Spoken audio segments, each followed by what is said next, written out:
And we continue at 2:06 in the afternoon, the John Phillips Show. Mr. Randy Wangs in Culver City. We appreciate all the emails that we get at johnnydontlikeshow@gmail.com. Will writes in and says, guys, saying San Francisco is improving is like thanking Godzilla for leaving one building standing.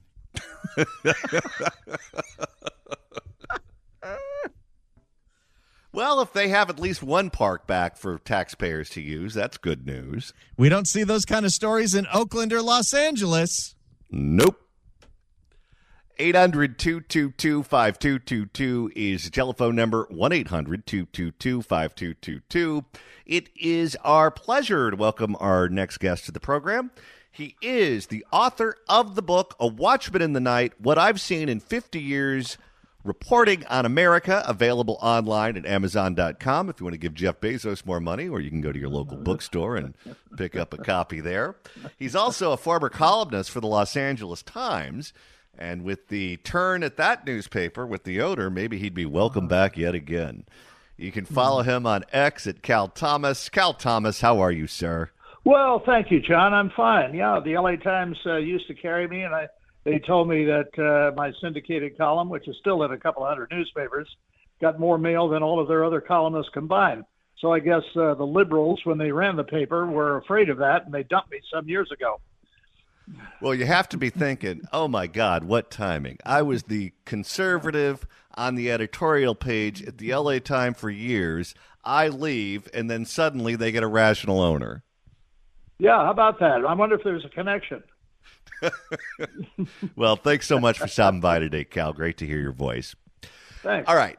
Let's talk about what's going on right now in Washington, where the president campaigned on the platform of getting tough on China.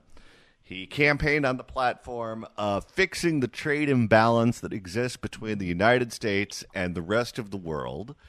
He is pursuing both of those ambitions right now as we speak.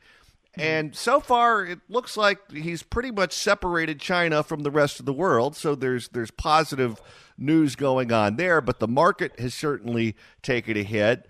Voters are now fearful of their own future financially, whether it be their job sticking around or their retirement, those sorts of things. And so the president's poll numbers have taken a hit. Where do you think we are right now, and where do you think we're going? Well, the market was up, the Dow anyway, was up 300 points today. So was the NASDAQ in anticipation of the president's speech in Michigan in about 2 hours. Now, there are reports, rumors, speculations, as we say here in Washington, that he's going to announce the first of several trade deals, possibly with India or South Korea, pardon me. And I think it's going to be with India. And this, I think, would spur other countries to move more quickly. Now, he claims there have been dozens and dozens of countries who have contacted the White House and who want to make a deal and who want to see the tariffs lowered. So if that happens, I'm predicting, and a lot of others are who are more financially astute than I am, a huge bump in the stock market tomorrow. And I think that will ease the concerns of a lot of seniors who have their retirement money in 401ks and other investments. As someone who used to debate our mutual friend, the dearly departed Bob Beckel, for many years, Bob and a lot of those old-timey labor Democrats used to advocate for policies exactly like this. We need to look out for the working man. We need to look out for the blue-collar guy. We need to look out for people who work in manufacturing, who put things together that the rest of us consume.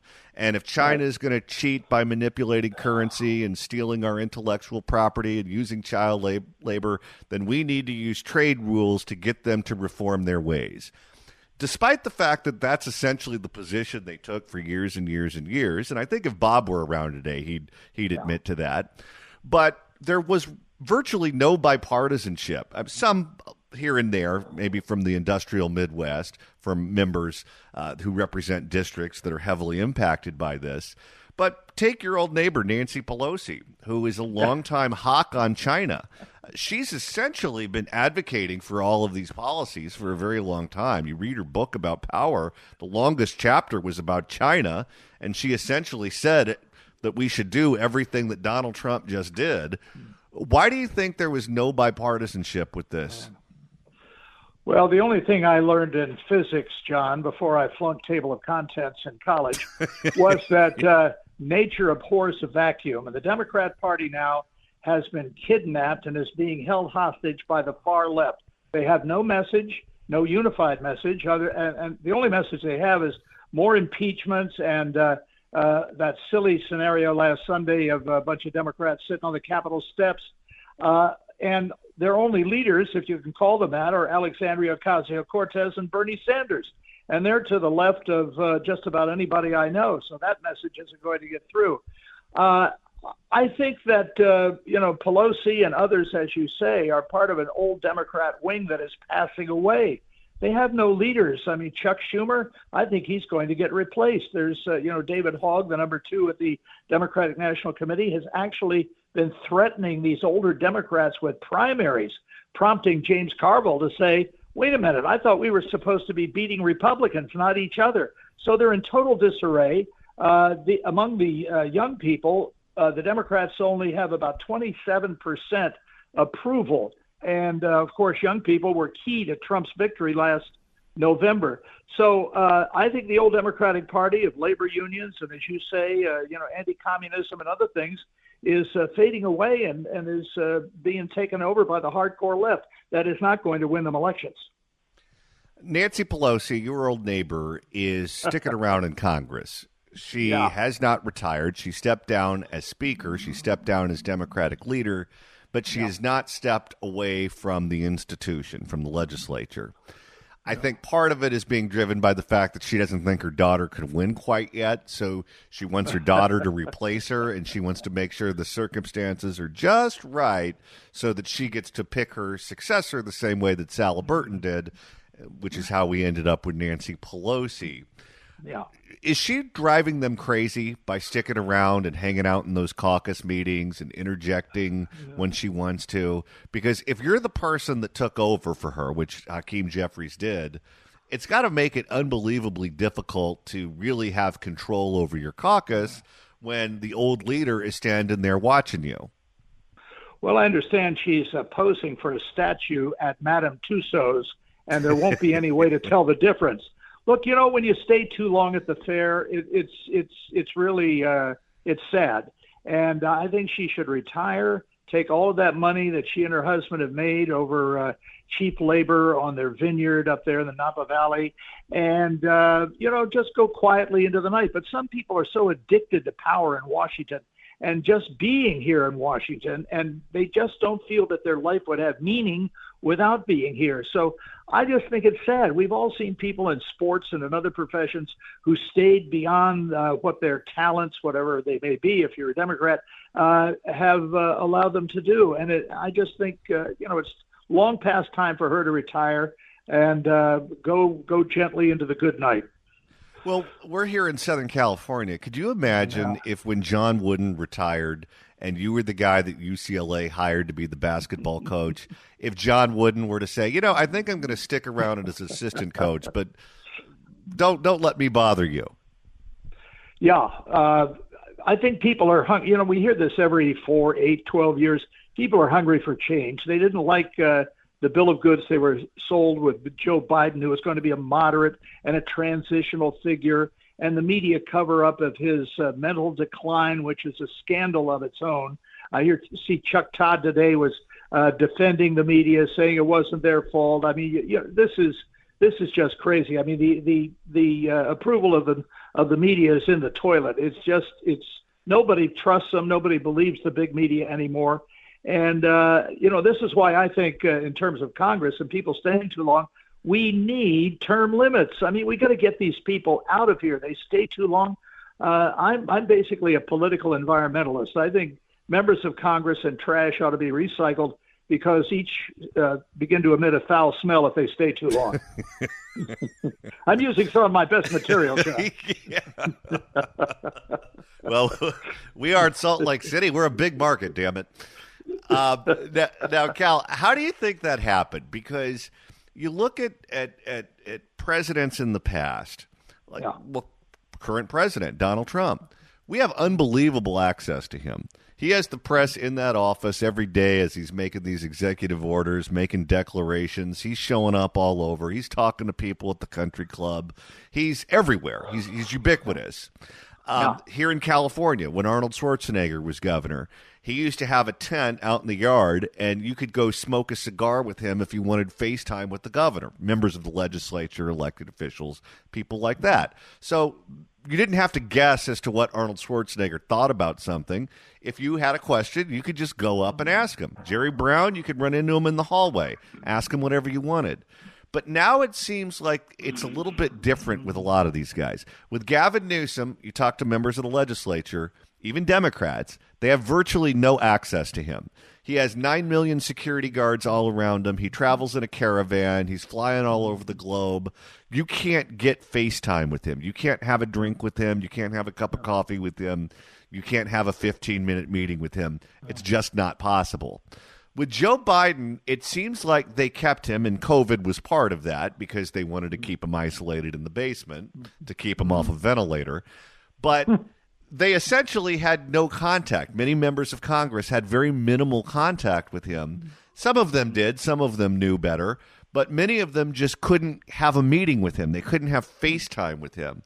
Politics didn't used to be like that, but now it seems like if you regard yourself as a star or a political celebrity, you get treated like you're Madonna. Yeah. Well, part of it has to do with the staff that surrounds these people. They have their own little power centers. They control access. I mean, I used to be able to get in to see presidents of the United States, members of Congress without any big deal. Interview them. Sometimes I'd have to wait a week because their schedules were busy. All that's gone now. I can't get in to see anybody. And I might be able to get in to see Trump. I interviewed him in 2015. He was very gracious. But a lot of it has to do with people surrounding these people and the great fear that they might be asked a question that they don't know how to answer, or they would answer wrongly that would come back to hurt them. So they want to control their own narrative. They want to control their own message, and they think the best way to do that is not to be held accountable by anybody in the media or really any of the people who voted for them, frankly. Yeah, I don't think that's a good thing, that people don't have access to them. And I'm sure they'll say it's because of security or whatever. Yeah. But you used to be able, at least in Sacramento, if you wanted FaceTime with Pete Wilson or Willie Brown or any of the big bold-faced names at the time, you showed up to the bar at Frank Fat's at a certain time, and they'd be sitting there with a scotch, and you could talk to them. And that just doesn't happen anymore. Well, it's too bad, because I think that when you mentioned Trump and how available he is, I think this resonates with average people. And we don't like our elected representatives to think more highly of themselves than they ought to. We should respect them, at least some of them anyway. And the fact that some like Trump and you mentioned the others, Willie Brown and Schwarzenegger, were more open to the public, I think gives people more confidence in the job they're doing and a greater willingness to listen and to understand, even to policies they might not necessarily agree with. And I think that's one of the things that has made Trump so attractive with the so-called MAGA crowd. He behaves as if he's one of them. He goes to the UFC fights.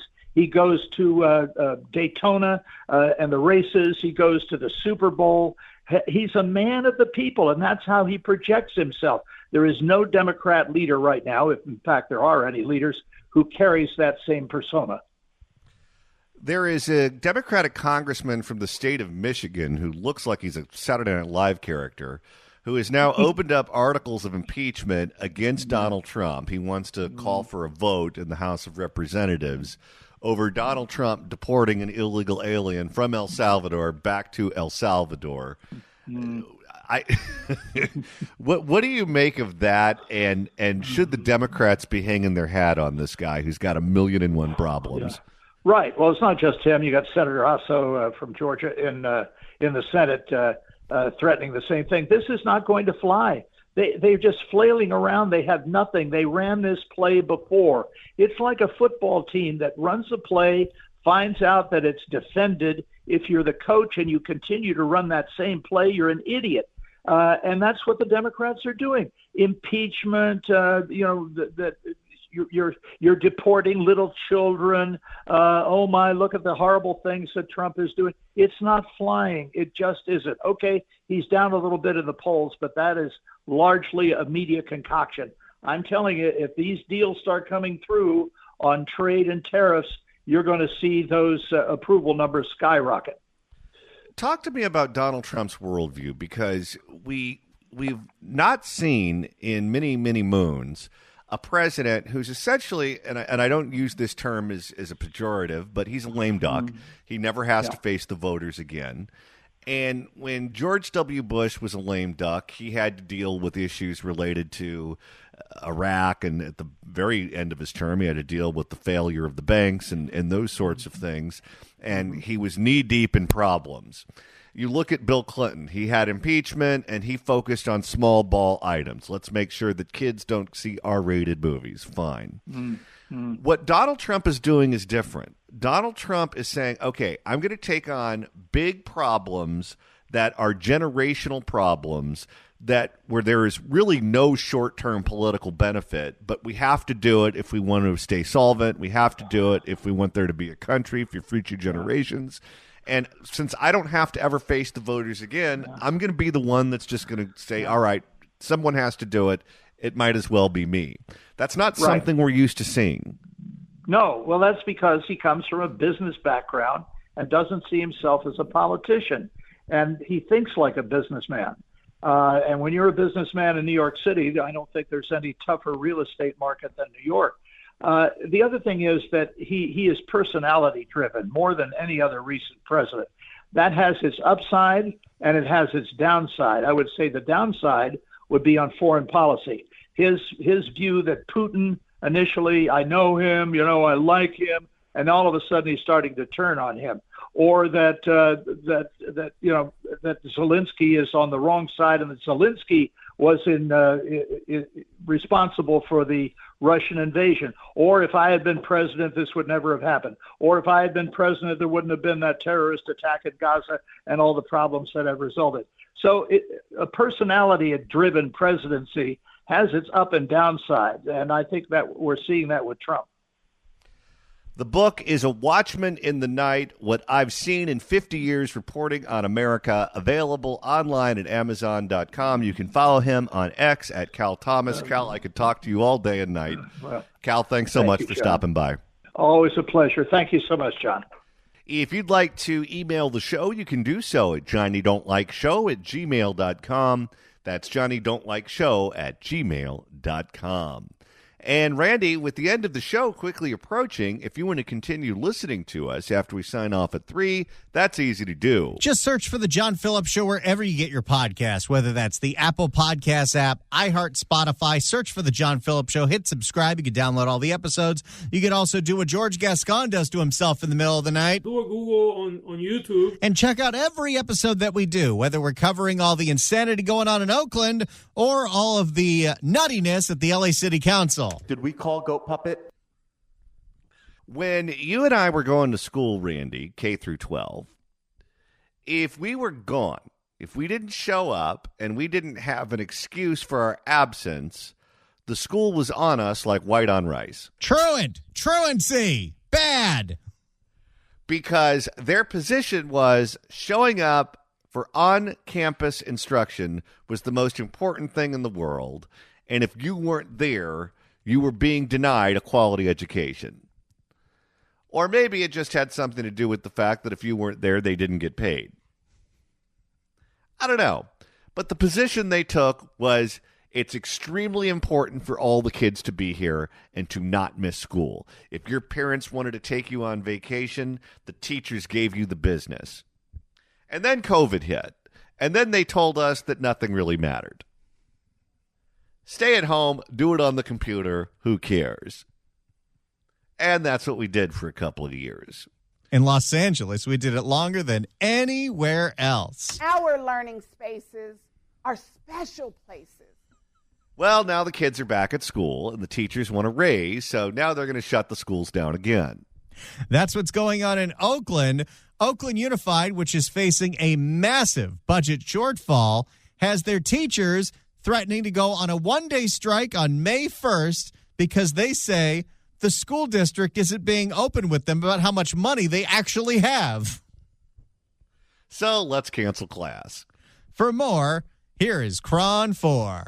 The turmoil continues at the Oakland Unified School District less than a week after ousting its superintendent. Oh, yeah, the union and their backed members on the school board pushed out the superintendent, and they won't tell anybody why. Bye-bye. Oakland teachers have now voted to authorize a one-day strike this Thursday. And now it's a guessing game. Will they or won't they actually call for the strike? And tonight, Crown 4's Dan Kerman spoke with 2 school board members who are hoping it can be averted. It won't be. They want the day off. Oh, yeah. There's lots of Netflix to catch up on. When Oakland schools are under attack, what do we do? Stand up, fight back. That's terrible. That's not catchy. And they weren't even in sync. 0 out of 10 stars. Well, if it was L.A., all you would hear is Cecily Myert-Cruz screaming at the top of her lungs. And I want you to be all the way pissed off. Now, I don't know if they're still together, but remember when Cecily had that big rally in downtown L.A. and then went to the Clipper game at the VIP lounge? Oh, yeah, Matt Haney was there, too. Yeah, but wasn't her boyfriend at the time on the Oakland school board? Oh, yes, the power couple. When Oakland schools are under attack, what do we do? Stand up, fight back. How's that school district doing? Yeah, I hope there weren't any English teachers striking. 2 years after Oakland teachers walked off the job for more than a week, the teachers union has threatened to strike again this Thursday. Every municipality in the state is completely broke. Every school district is completely broke, but that is not going to stop the public employee unions from asking for their massive raises. And why not?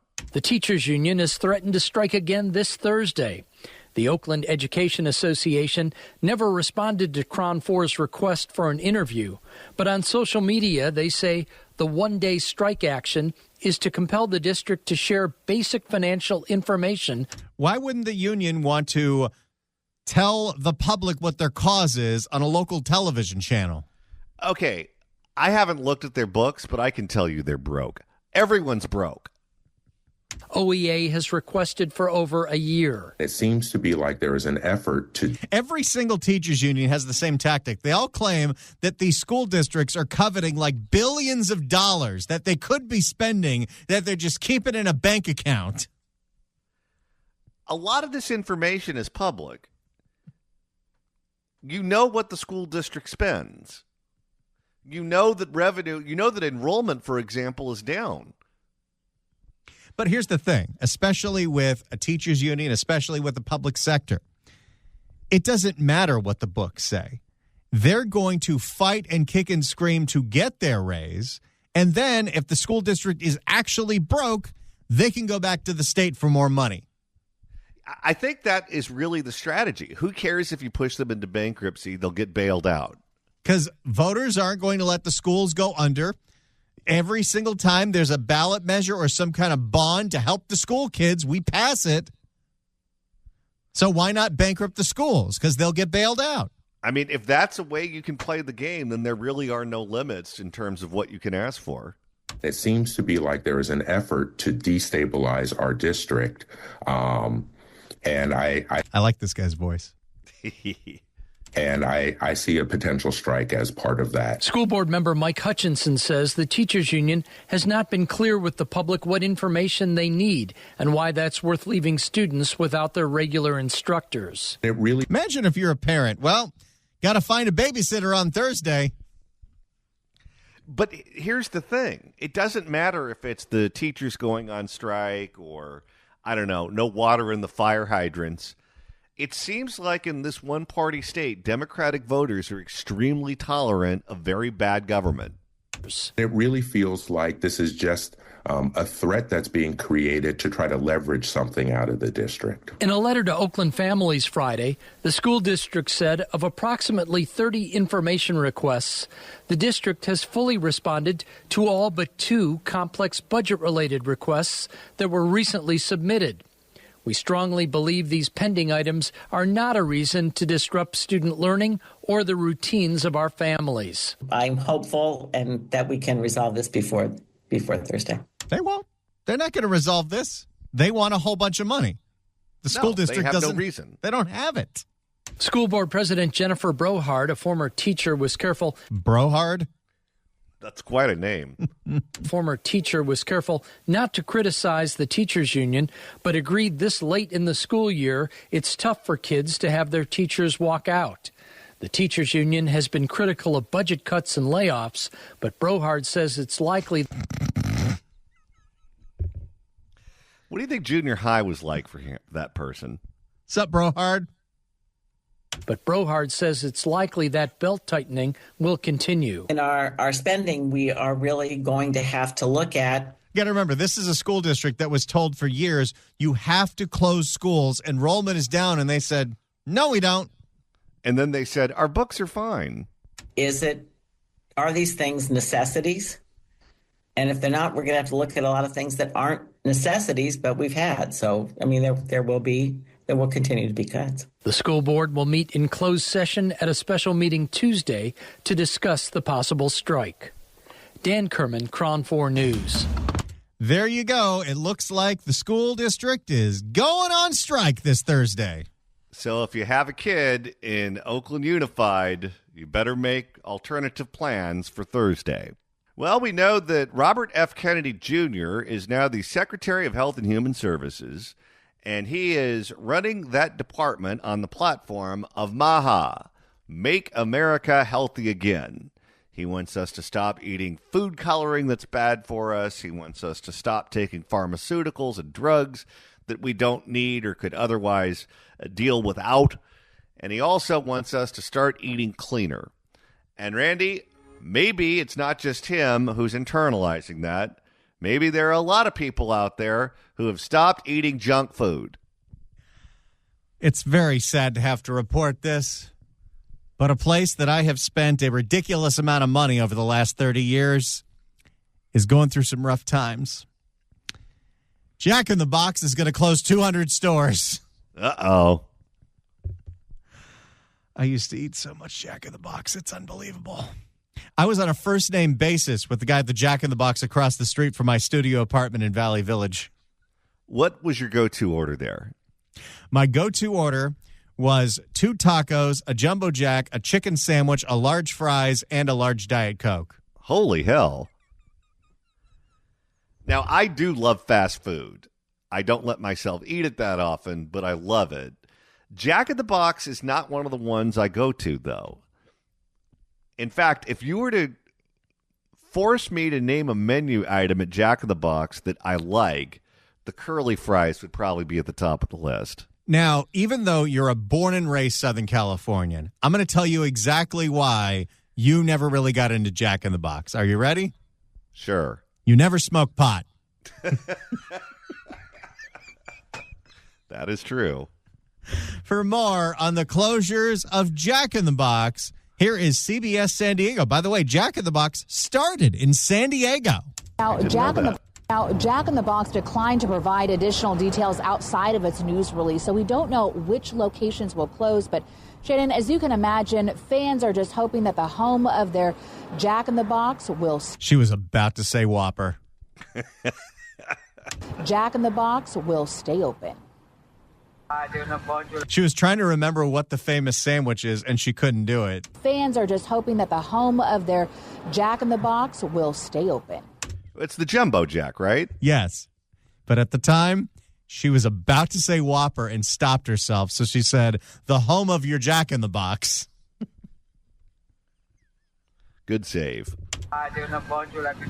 Jack in the Box's famous Jumbo Jack. How is it 2025 and the speaker systems at drive-thrus, you still can't understand a word they're saying? No, that sounds like a foreign robot.